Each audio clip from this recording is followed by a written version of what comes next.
Todo mundo quer se sentir incluso em alguma coisa, todo mundo quer fazer parte de algo grande. E existem grupos que são conhecidos como bolhas. Cada uma dessas bolhas possuem um pensamento próprio, uma filosofia própria.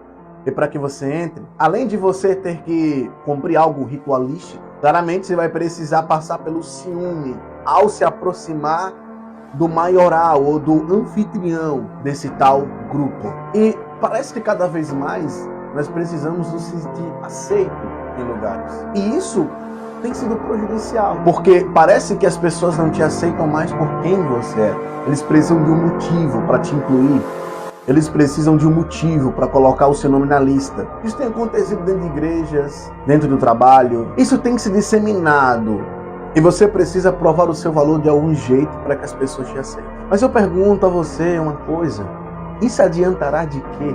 Sendo que no final das contas todo mundo recebe o mesmo destino.